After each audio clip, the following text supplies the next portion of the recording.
Guests must be 18 or over. Lines close at 6 p.m. on the 22nd of November. Please check the closing time if listening or watching on demand. Good luck.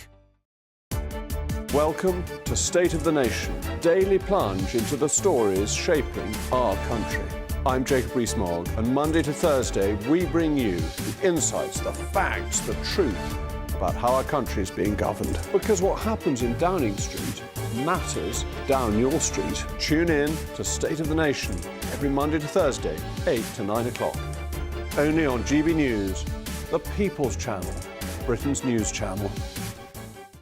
Why go out on a Friday night when Friday night comes straight to your home? Talking about? Join me and my A-team of top pundits. Chemistry tonight is electric. As we tackle the big stories of the day with wit, insight and fearless energy. Man of the people. It's all vibe. Just a filing cabinet on wheels with a tie on. So, order in Friday Night Live with me, Mark Dolan, every Friday at 8, only on GB News, the People's Channel, Britain's news channel.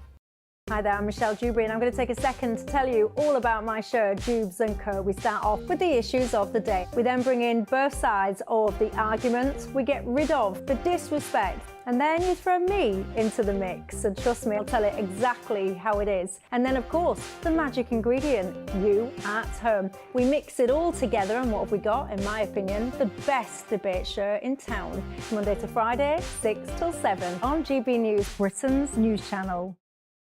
Mark Dolan tonight is your weekend dose of news, debate and entertainment. This sounds like a wild conspiracy theory. Don't miss my big opinion. Mark meets and my take at 10. Democracy is a funny old thing. And we don't do boring, not on my watch. I just won't have it. Let's go and get another glass of that bubbly. You've earned it. That's Mark Dolan tonight, Saturday and Sunday, 9 to 11, only on GB News, the People's Channel, Britain's news channel.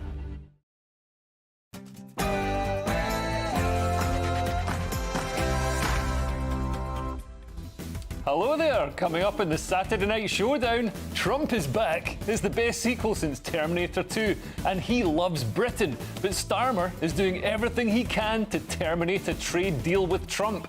Labour spurned Nigel Farage's offer to act as a trade envoy, and our Foreign Secretary, David Lammy, has called Trump a woman-hating, racist, neo-Nazi sympathising sociopath. Not very diplomatic language, David. I wouldn't trust Labour to run to the shops to buy me a banana, never mind run the country. And speaking of government waste, the HS2 project is spending £100 million on one little mesh tunnel to protect a bat colony from trains. How can the government be squeezing us for taxes and spending money like a drunk P. Diddy in the Boots baby oil section? It's batshit crazy. And have you seen Gary Barlow's massive son? Gary must have put him in a grow bag. Here he is towering over his dad. You might be wondering how he got so tall when his parents are hobbits. Well, we've got the science behind it, and no, it's not a car-key party with the Harlem Globetrotters. Plus, we've got how the Amish are Trump's secret weapon, how anti-Semitic pogroms have returned to Britain, Keir Starmer making more enemies, and Just Stop Oil's pals plan to disrupt remembrance services tomorrow. This is your Saturday Night Showdown.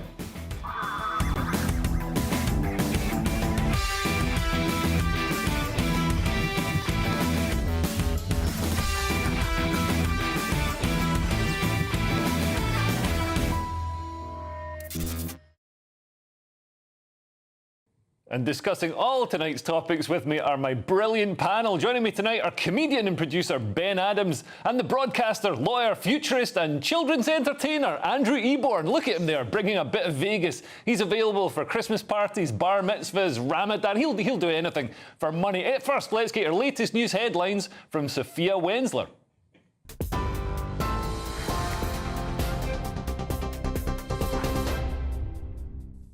Good evening. It's just gone 8 o'clock. These are your headlines from the GB newsroom. Princess Catherine has made a royal return as she joined the Prince of Wales and the King at the Royal British Legion Festival of Remembrance this evening. It comes as the Queen is missing remembrance events this weekend to ensure she makes a full recovery from a chest infection. William and Kate were both wearing poppies. They were seen in conversation after taking their seats next to each other at the Royal Albert Hall. Buckingham Palace has said the Princess of Wales would also attend the Remembrance Sunday service at the Cenotaph. Nigel Farage said the UK needs to roll out the red carpet for Trump and that America is our most important relationship in terms of trade.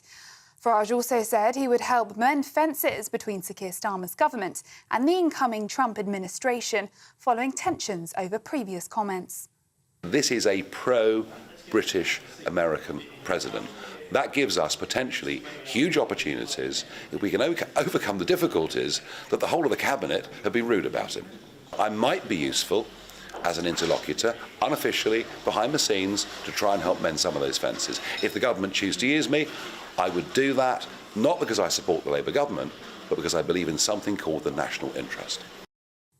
Meanwhile, Joe Biden has invited Donald Trump to meet him in the White House next week. The sitting president and the president-elect will meet in the Oval Office on Wednesday. The post-election invitation is a tradition held between the outgoing and incoming presidents. To the Middle East now, where Qatar has threatened to stop mediating a Gaza ceasefire and hostage release deal until Hamas and Israel show a sincere willingness to return to the negotiating table. Officials have told Hamas that it will no longer host its political office unless the terrorist group and Israel engage in constructive and meaningful talks. The Gulf country has served as a mediator between the two sides since the conflict began last October after Hamas's attacks on Israel.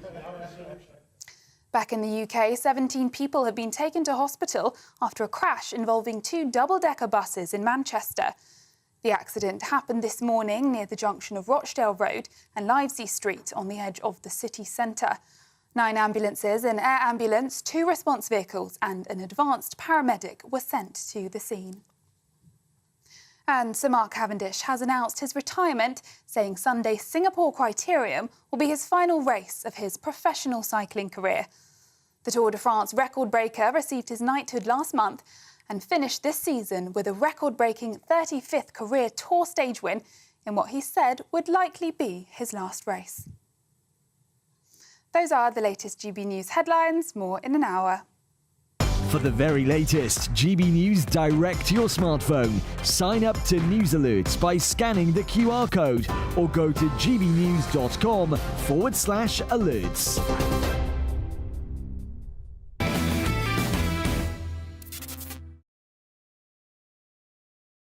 Welcome to the Saturday Night Showdown. Now, Trump won the election bigly. You might have heard the Liberals crying over it. I haven't watched a man beat a woman that brutally since the Olympics. There's Imani Khalif with some questions over his or her birth sex going on right now. Lefties around the world were left in tears as they discovered that gender ideology, mass immigration and communism aren't as popular as their diversity coordinator told them they were.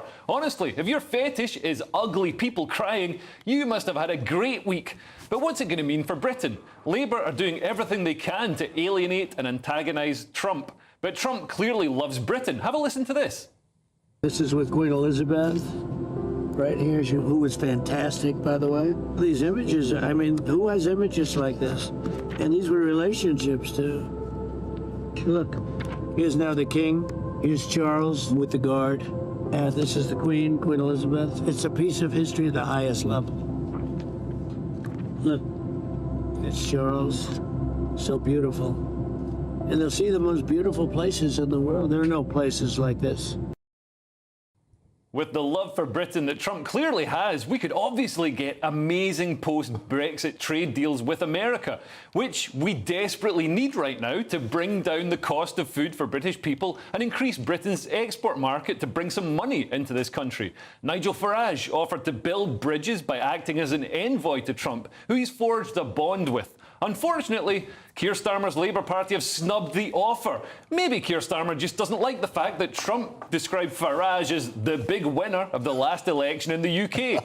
The Labour Party hate Trump almost as much as they hate capitalism. They'll happily cut their nose off to spite their face. Our Foreign Secretary, David Lammy, who should be leading the diplomacy with America, has described Trump as a tyrant, as a racist KKK sympathiser, and as a woman-hating, neo-Nazi sympathising sociopath. sociopath. Lovely stuff, David. Angela Rayner described Trump as a buffoon, which seems quite nice in comparison. Many people in the Trump administration are appalled that the British government locks up its own citizens for things such as sharing memes or criticising the government with hurty words on placards. Donald Trump, whose mother was Scottish, doesn't like to see British people treated like this. What's hilarious is that David Lammy congratulated Trump on his victory and said that he looked forward to working with him.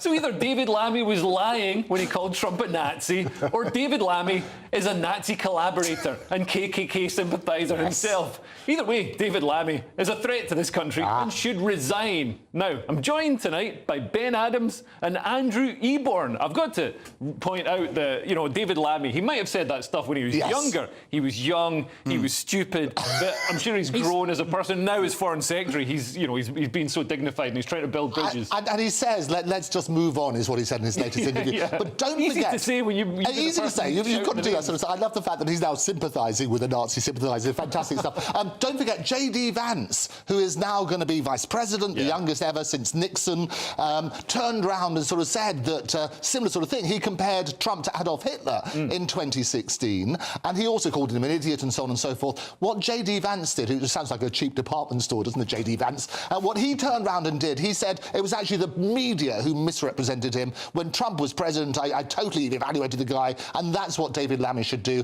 I loved, however, PMQs, where Kemi Badenoch, the new thing, sort of asked Starmer, is he going to apologise, or has Lammy apologised? And they waffled and said, all that. So we had dinner with him, we had a McDonald's, why doesn't he just apologise? Just say sorry. Keir Starmer said, I had a dinner with them. But things seem to have soured since then. So maybe having dinner with them was a bad idea. Maybe at that dinner, Trump decided he hates Keir Starmer. Absolutely. Who wouldn't? Who wouldn't hate Keir Starmer? I think David Lammy is, like you say, when he was younger, he was an idiot. Well, I think he's still an idiot, to be honest. I think he just needs to resign. I think he needs to resign. Keir Starmer needs to resign. Rachel Reeves, just get rid of all of them. Off they all go. I think this is a nice little, let's wipe the slate clean. Are you just after a job? Yes. I think you'll be very good. I should be the leader of Labour. Yes, I could be the leader of Labour. They do need a leader. More money for nurses. There you go. We've seen, everybody's going to applaud that. We've seen all these accusations of racism, KKK sympathising, neo-Nazi sympathising. I mean, they get thrown around like confetti, but this kind of reveals that they obviously don't mean anything. As soon as Trump was elected, everybody stopped calling him Hitler. It was so pathetic to see David Lammy go, oh, please, sir, I'm so sorry, sir, I'm so sorry. Oh, no, absolutely... It just showed them exactly who they are. The crazy thing about politics is that people always forget that history repeats itself because people don't learn the lessons from history. Everything you say, every picture that you've ever been every person you've been photographed with is going to come back to haunt you. So if you're in politics, don't say anything bad about people. Just don't say anything. And never have your photo taken. Never have your photo taken with Leo or whatever you like on that sort of basis. You see people like Jeffrey Epstein, Diddy, they always have millions of photos taken. Always do. Jimmy Savile as well. They're always next to rich and powerful people. Epstein has the one with the donkey. I remember seeing that one. If I was at a party where I was doing some really illegal, horrible things, the last thing I would do is go, let's get a photo. Come on. Just selfie Come on. now. Who's got the Polaroid? Who's got the Polaroid? But how did Trump pull off such a shock victory? Well, what are you going to say then? Trump had the novel idea of not being an open borders gender lunatic who openly hates his country. Who knows how it makes somebody electable? And his secret weapon was the Amish. The Amish traditionally shun elections in the wider world around them. Their attitude is, don't mess with us and we won't mess with you. But somebody messed with them. Somebody from the government. Government agents raided an Amish farm earlier this year in a row over unpasteurised milk that left the Amish community furious. Raw milk is an Amish staple. They don't need your fancy newfangled heat treatment technology, Monsieur Pasteur. And it seems to work for the Amish. They look way healthier than your average fat-bottomed government seat polisher.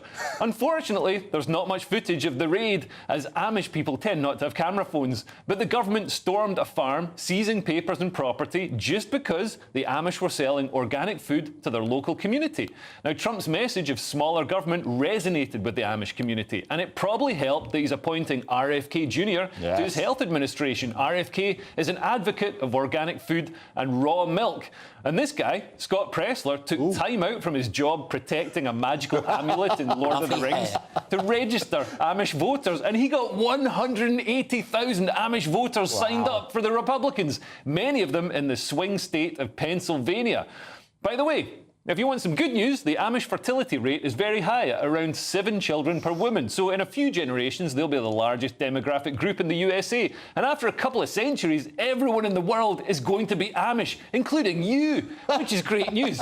But I mean, we've seen government overreach. Yes. Really unpopular. We saw it when they killed the squirrel. You know, they sent a SWAT team round to boot a door in and execute the squirrel. We're seeing it with the Amish. I mean, I think the right always promise, they don't always deliver, but they promise a smaller government that's going to intrude less on people's lives. And I think that's right. And I love their 1 horsepower vehicle, which we saw, which was glorious. There they are for climate change, coming up to COP 4027.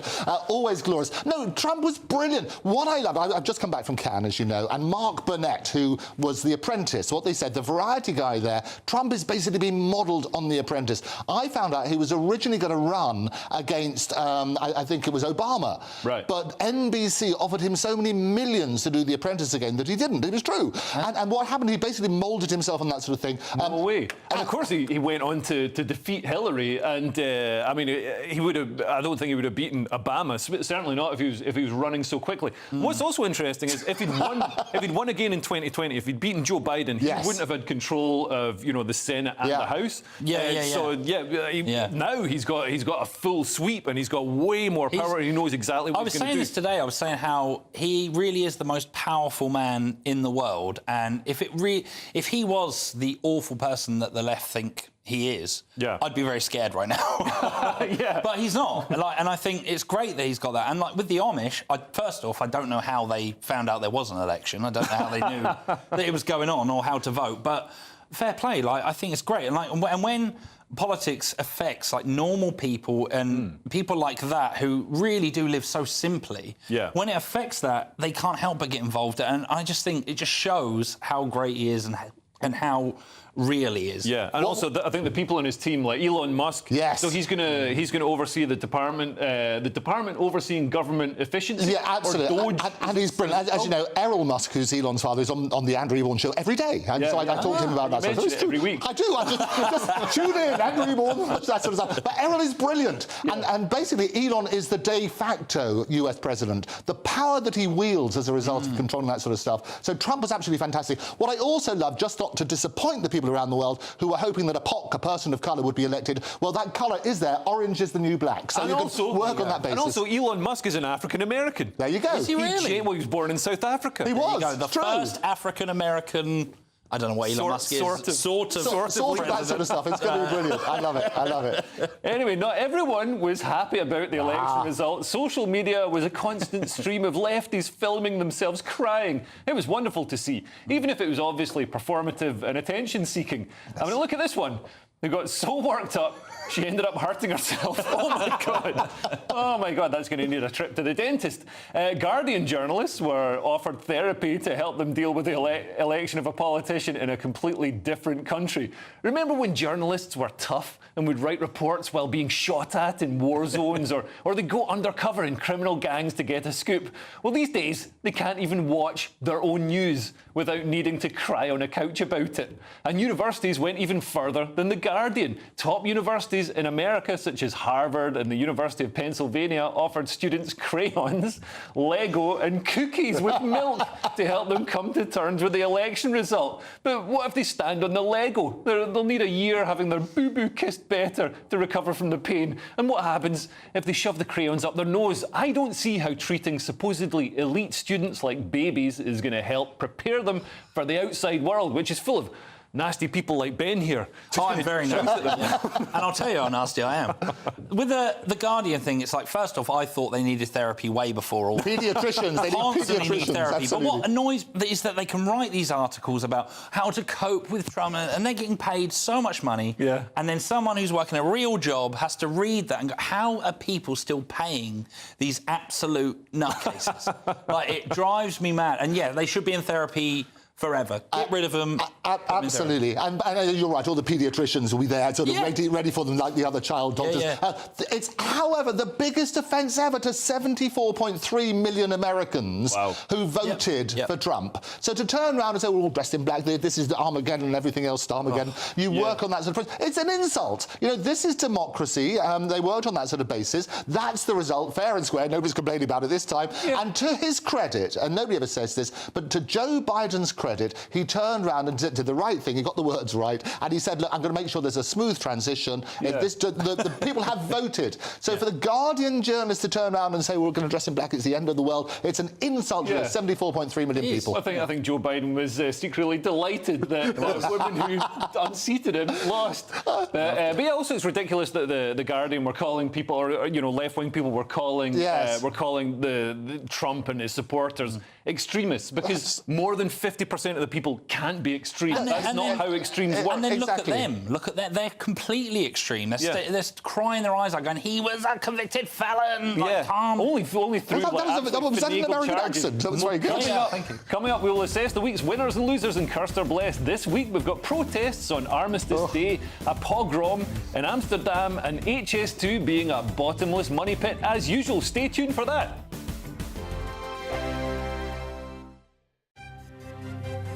GB News Breakfast, every day from 6 a.m.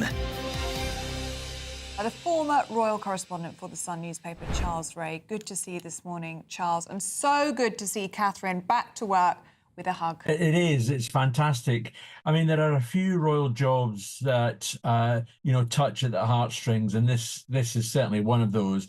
And I think it's the first time we've actually seen Catherine back in, a royal duty since she herself confirmed that she'd finished chemotherapy. Done so much, haven't they, the Princess of Wales and the King, to raise awareness for these cancers. Here we have both the King and Catherine having, explained to the nation and the rest of the world that they were battling, or are still battling, cancer, just like everyone else. How sincere is all of this? I mean, it looks like she's a wonderful, kind, caring woman, but I don't know. I've never met her.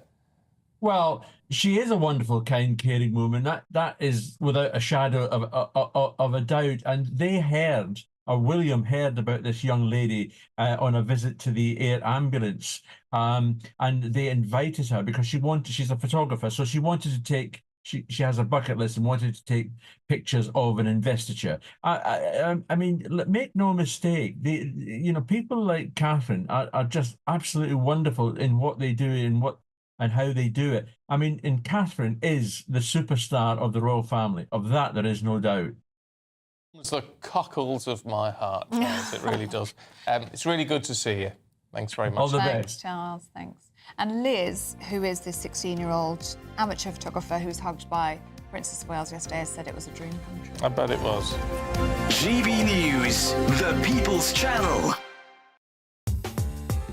I'm Christopher Hope. From pop stars to politicians, I'll interview anybody in a pub who's got a political opinion. Join me every Friday on Spotify, Apple Podcasts, YouTube or gbnews.com, or wherever you get your podcasts. This is GB News, the People's Channel. Join me, Nana Akwe, for an informative, interactive news programme with a difference. It's fun. No, he didn't say that, though. I'm so surprised. I think there's an element of truth to that. Join me from 3 p.m. every weekend, only on GB News, Britain's news channel.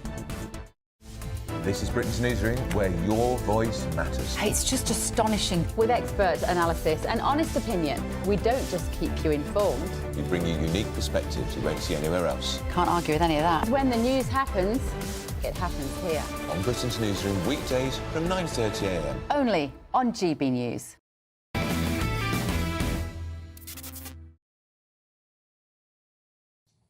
It's now time to go through the winners and losers of the week. But first, a mention for Marcel Myrick, who's tweeted from the States. Hey. I think he's enjoying the show. He sent us a picture of each one of us, unless he's plotting our assassination, which hopefully isn't. Anyway, moving on.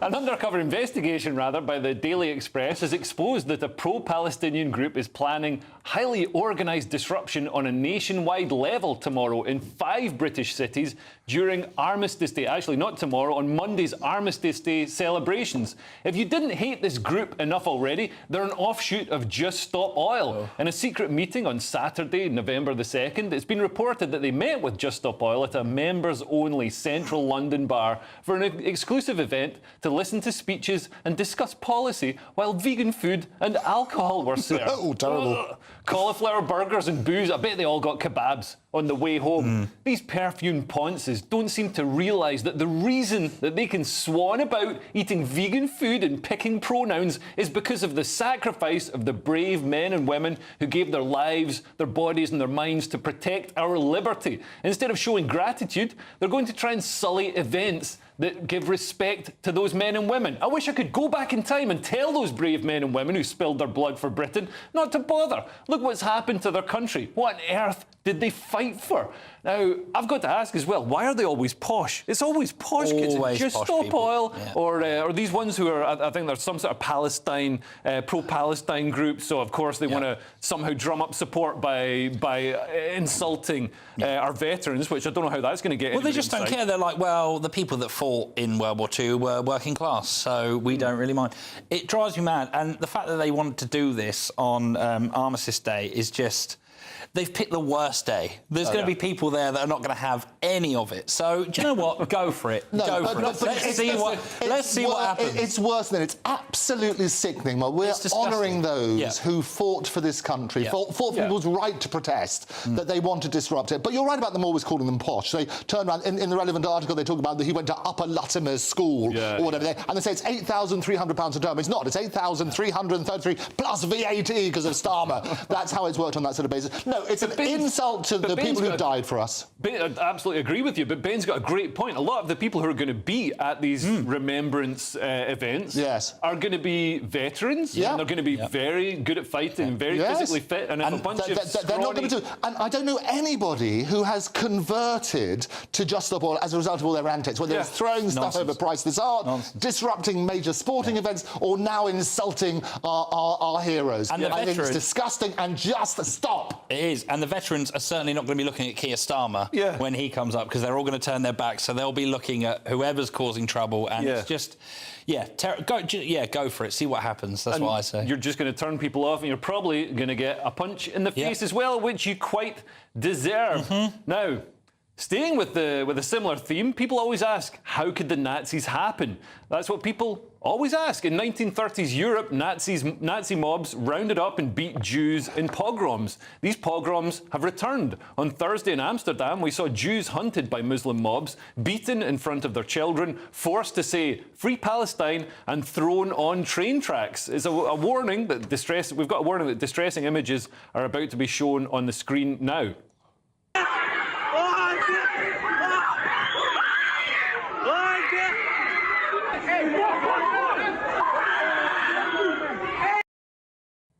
That's a horrific scene of a large mob of Muslim men beating a man and throwing him on some train tracks in Amsterdam. I mean, thank God it's Islamophobia Awareness Month, or someone might complain about it. Israeli football fans were in Amsterdam for a Europa League game with Dutch side Ajax. There was some usual football jeering from both sides, and some Palestinian flags were pulled down by Israeli football fans. Shouts and flag pulling, this is pretty standard behaviour for football lads. But Amsterdam, like most European cities, has a huge Muslim population. Mobs of men, believed to be of North African descent and who were unconnected to the football. The Dutch side Ajax is a Jewish team anyway. They hunted down not just Israeli football fans, but anyone they thought might be Jewish. People were beaten and forced to show their passports to prove that they weren't Jewish, just like the Gestapo used to do. Papers, please! What's worse is that people on the left seem to just make excuses for these Muslim mobs. Guardianistas like Owen Jones blamed the violence on the Jews, on the victims themselves. The far left have always marched shoulder to shoulder with Islamists. The mayor of Amsterdam is a member of the Green Party, and these mobs are the street militia of the left. Although the left would do well to remember what happened when they allied with Islamists in Iran in 1979. Once they'd overthrown the Shah of Iran, the socialists turned round to their Islamist comrades and said, "Oh, this is super. Where shall we build the queer vegan poetry cafes?" And the Islamists shot them. And Keir Starmer wants to bring through Islamophobia laws to protect Islamists from criticism. They told us import the third world to Europe. They said multiculturalism is going to be really super. Well, it's not working out that super for some of us.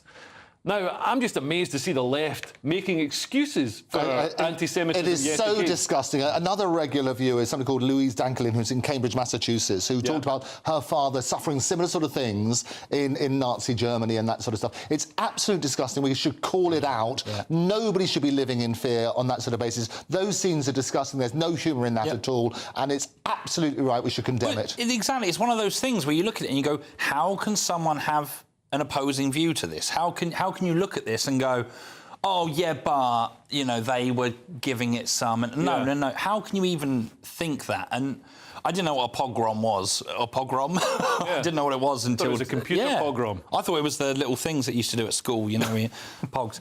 But no, terrible. And you just think, well, obviously I've got this view and this is abhorrent and terrible. Yeah. And you just think, we can see some of the footage on screen now. It is appalling. Big mobs chasing people through the city centre. Well, I do have to say there were some Israeli football fans were, instigating or taking part in it at the start. But, apparently it had been organised previously on Telegram and on some taxi driver apps as well. So using their taxi driver apps to organise, and say we're going to target Israelis and target Jews. But that's the problem. As soon as they fair enough, okay, they're both giving it to each other, both sides doing with the football.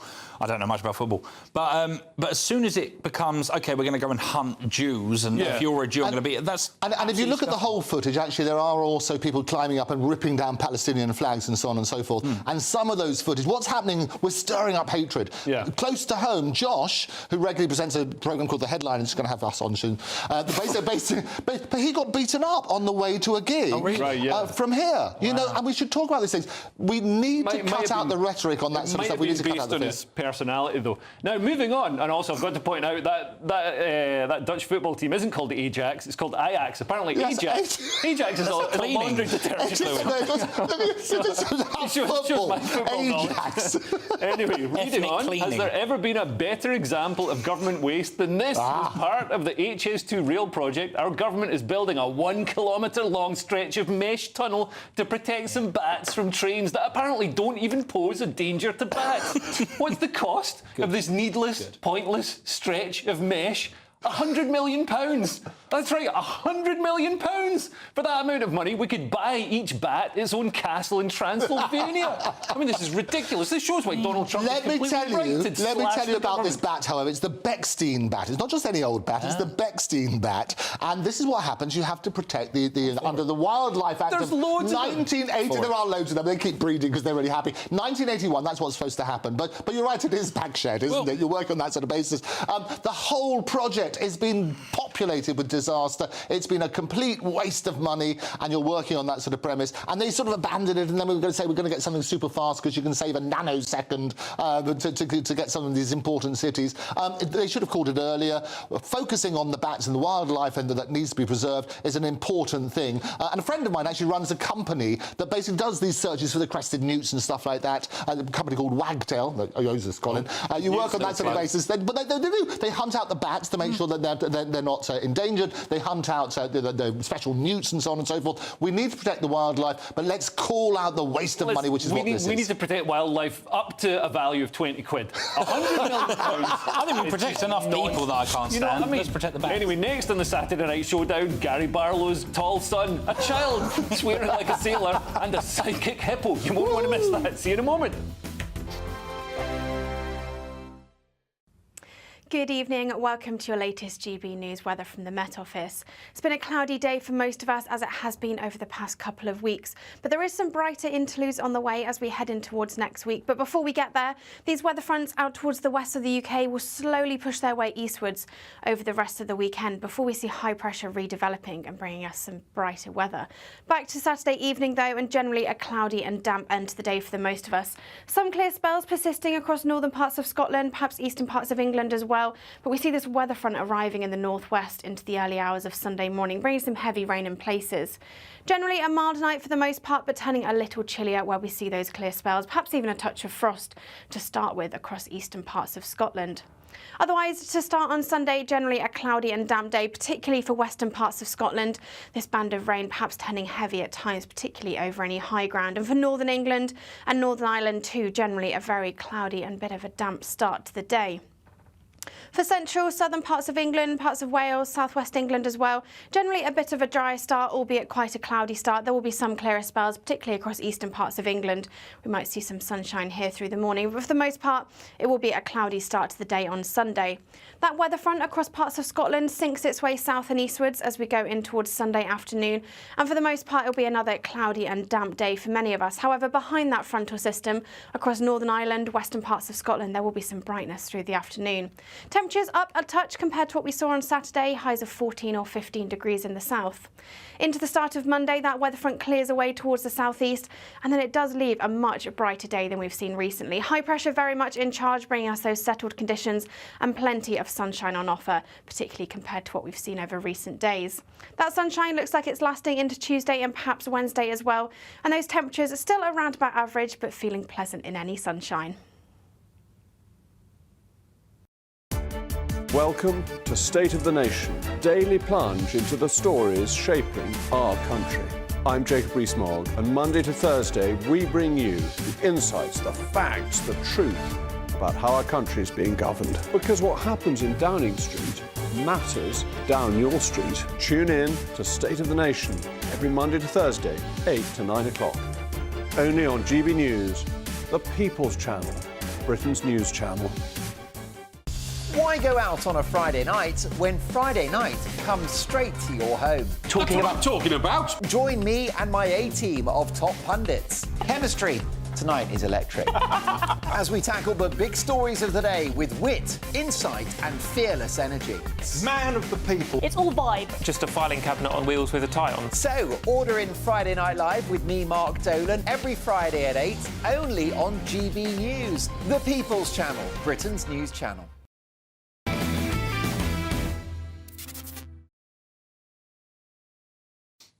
Now, the tall children of famous people have been in the news this week. Not just Baron Trump, who's seen towering over his father, who's pretty tall himself at 6'2". No, the one that raised the most eyebrows, though not up to his height, was Gary Barlow's son.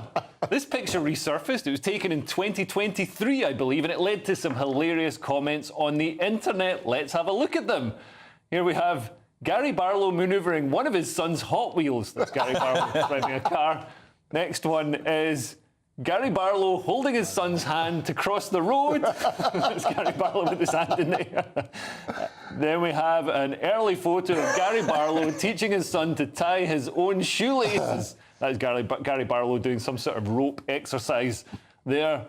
Then we have Gary Barlow asking his son how his day at school was. That's Willem Dafoe staring up into the sky.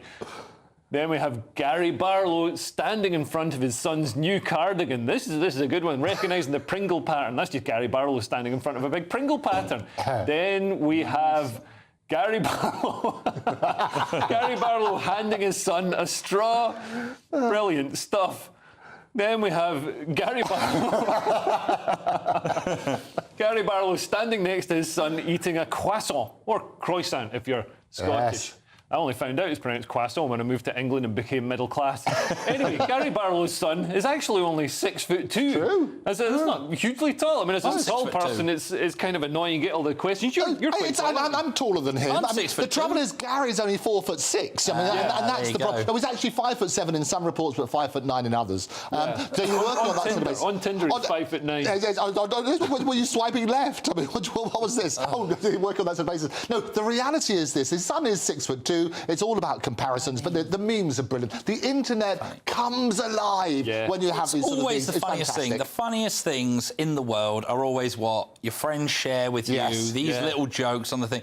Like, I mean, I watched Have I Got News for You the other day. Awful, terrible. Yeah, compared to this is hilarious. It's just people sharing, and it's funny. Good, funny stuff. People are. How tall are you? I mean, you're much taller than that. I'm taller than. I'm 6'6". Yeah, exactly. I'm 6'7". So you're taller than his son. But the science behind it, apparently, because people say, well, how can his parents be not particularly tall? They're both 5'7", I believe, and he's 6'2". So how can that happen? You know, has somebody slipped in some DNA somewhere? No, none of that happened. No. What can happen is height genes can skip a generation. Sure. So how you reckon his grandparents were? So his grandparents were enormous. Is that right? Something like that. They were giants. Yeah, absolute giants. We should have pictures of them. Track down those pictures before the end of the programme. We'll give you a credit. We're crediting everybody today, aren't we? I love it. What I also love about Take That, it's all about Orange this week, isn't it? We've had Trump and so on and so forth. Jason Orange, come on. What happened to him? He left early, didn't he? Together with that other one, which did nothing afterwards. So I don't know enough about Take That. Robbie Williams. Yeah, there you go. He did loads. He got hooked on drugs. He was brilliant. I love Robbie. He's fantastic. Yeah, I love Robbie. The reality is, poor old Gary, really talented artist, but Daniel's 6'2" is not that big, and it's all about comparisons. He'll just be at home going, I don't know why everyone's talking about. Oh, you're much better at that than your American accent. Come on, you're very good. Thank you. Very good.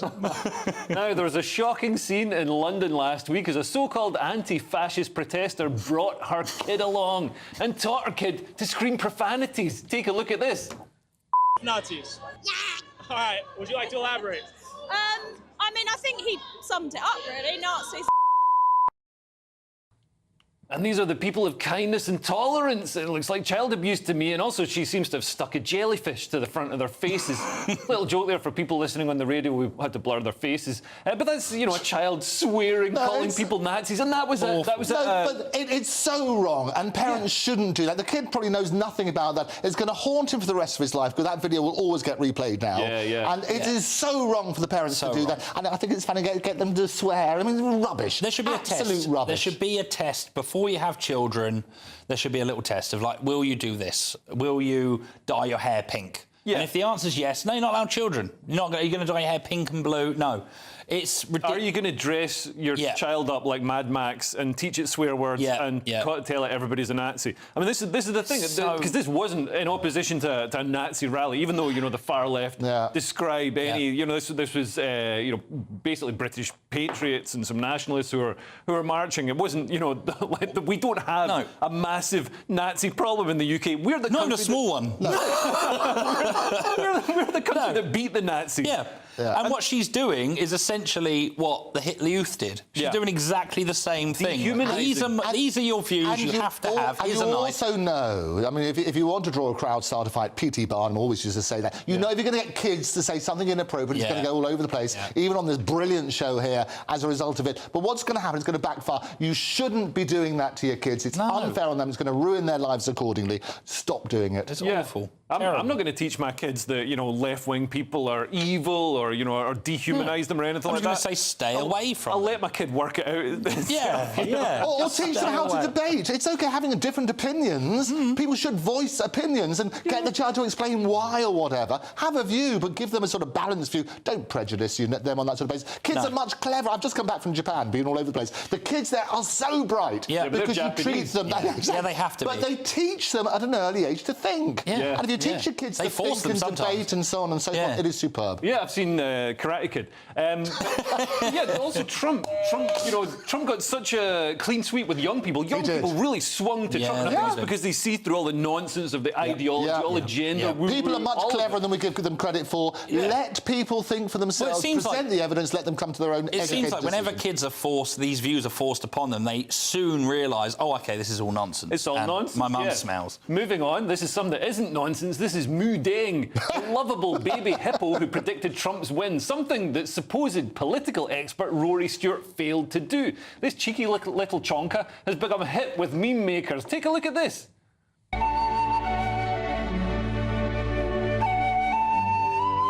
We love Mu Deng. Incredible. Many people, in fact, many people, more than you can imagine, have said that we love Mu Deng.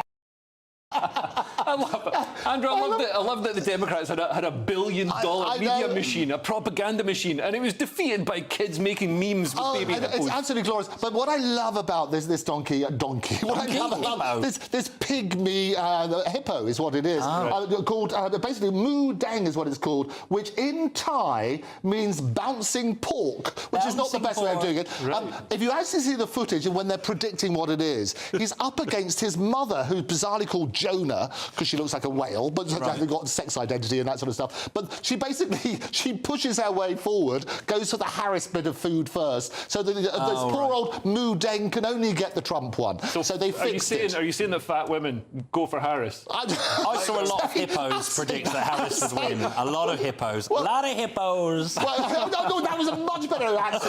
You're getting better as the show goes on. What I love is that Moo Deng's father is called Tony, of all the names. Tony? Just a regular name. That's just a regular name. Tony Deng. He was from Hackney. He was brought in. He was from Hackney. He was brought in for the weekend. What a weekend that was. And this is on the 10th of July, Moo Deng was born. Right. And they're very deadly, apparently. Oh, no, they kill loads of people. I don't know they kill children. They can kill children. Yeah, absolutely. It's actually quite serious. It's actually quite.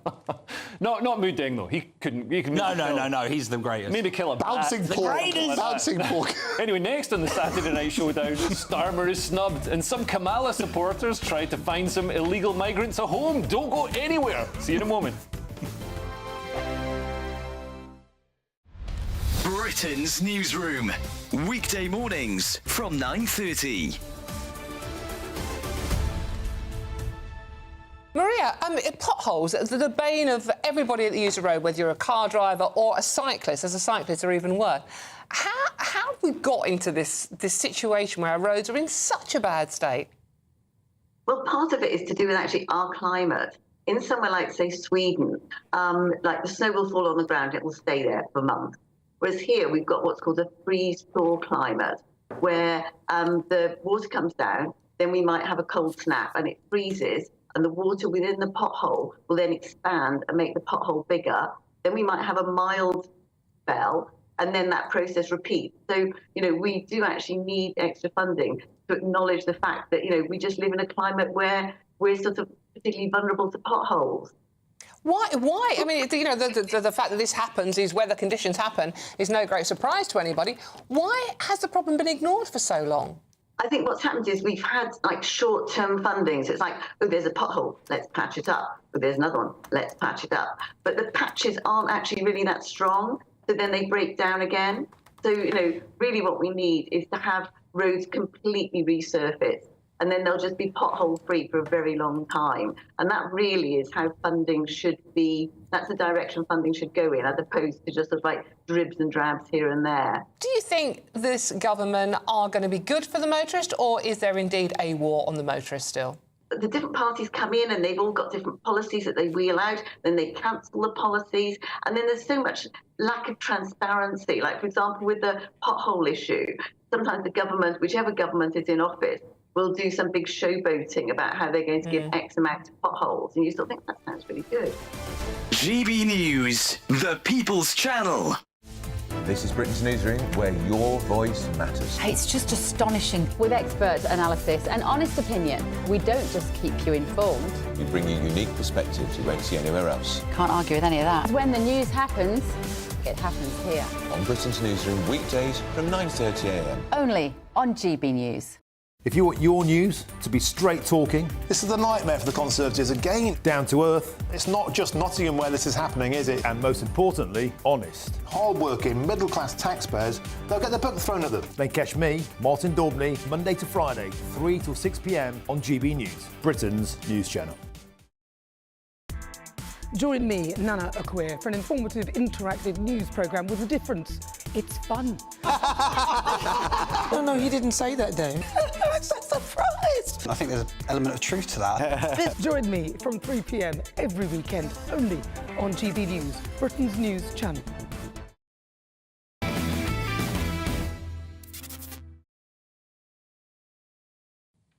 Now, Donald Trump isn't the only international leader giving Keir Starmer the cold shoulder. Hungary's leader, Viktor Orban, didn't even bother to greet Keir Starmer at the European summit. Take a look at this.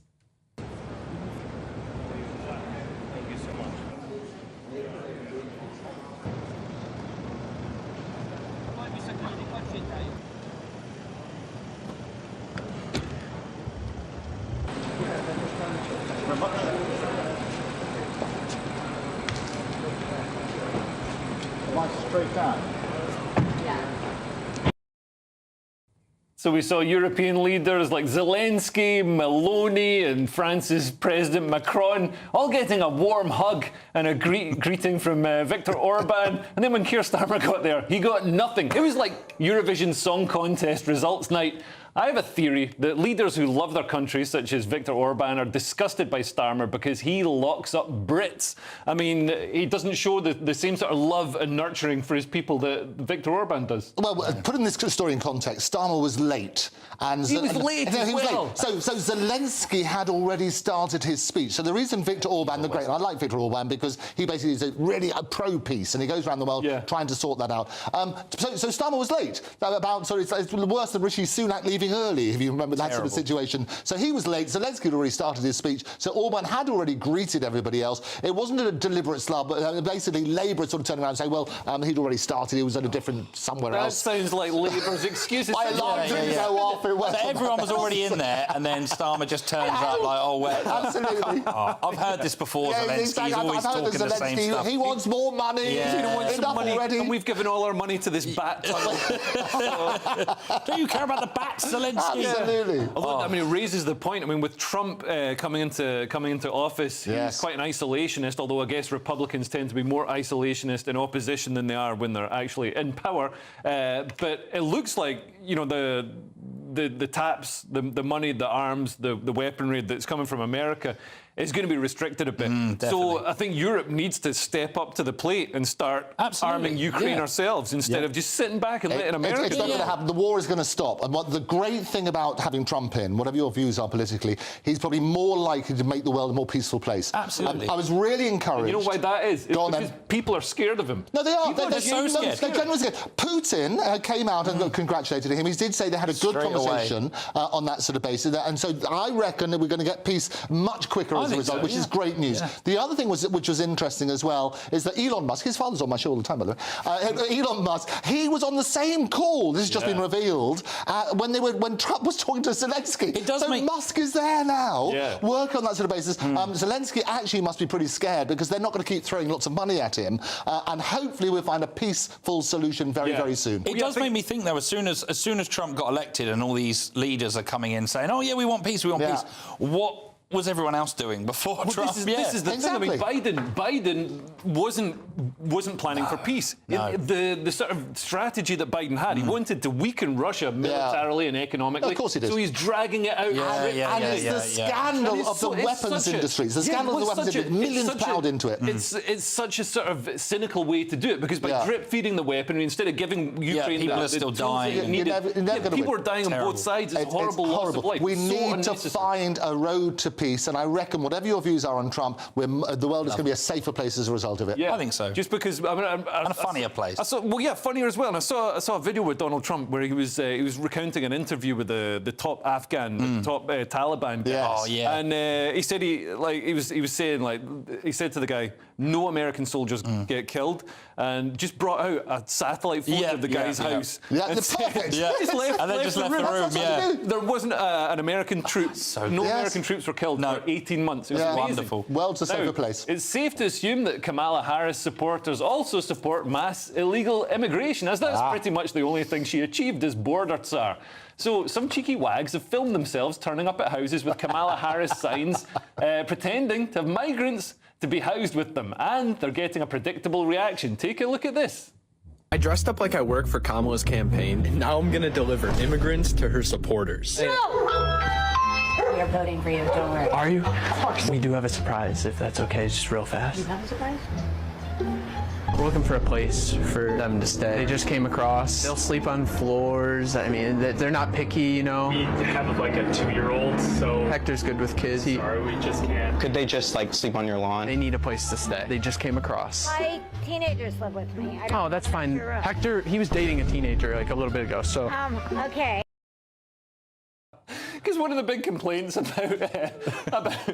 about Trump is like, he's going to send illegal immigrants back. But it's like, yeah, they're illegal. Yeah, and that's the point. And sometimes people, they're a bit lazy in their journalism because they talk about, say, oh, it's going to be migrants being sent. Well, no, it's not. Yeah. No, it's not migrants. It's illegal migrants. It's people who haven't gone through the process working on that basis. And he's also said that actually there's no limit on what the cost is going to be. So they're going to start off with people who've been convicted of murder, and there's a certain number of those. They know where they are. They're going to spread it. It's a good start, good starting point. And then other crimes and so on and so forth, and whittle down. So anybody, it's a good thing. He says protect the borders. It's a fantastic Immigration thing. Was what all the polls around the world have been working on that sort of basis, including in this country. We need to have a very strong policy, and we should learn from Trump. People just don't think about it. You say, oh, let's get rid of the illegal immigrants, and like, I mean, some middle-class person who doesn't read the news or anything will just think, oh, but my friend's from another country. And you're like, well, it's complete. It's not the same in any way. Like, what is wrong with you? And also, well, my friend's Albanian. Well, we're not talking about your friend. Yeah,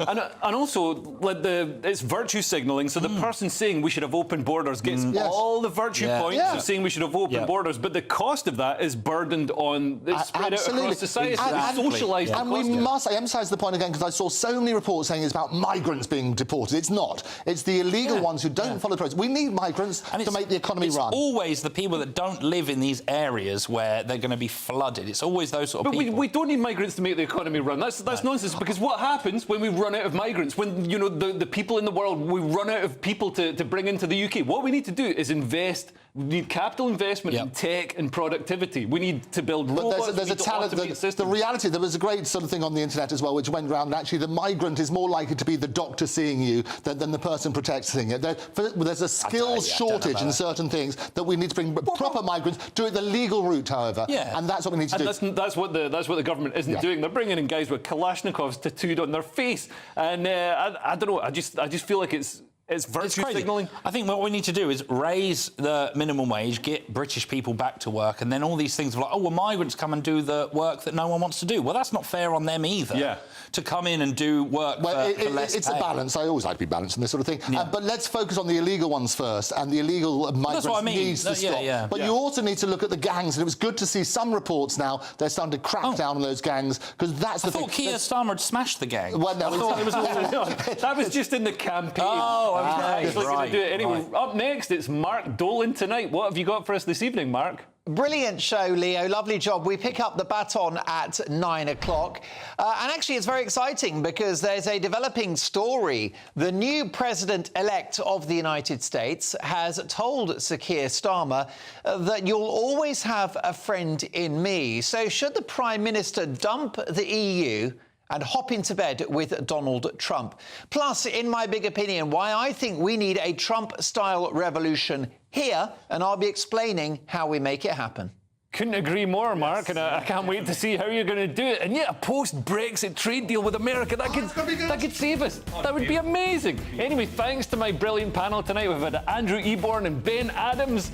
Do check them out on the internet, and we'll see you again next week. And don't forget headliners as well tonight at 11 p.m. Goodbye.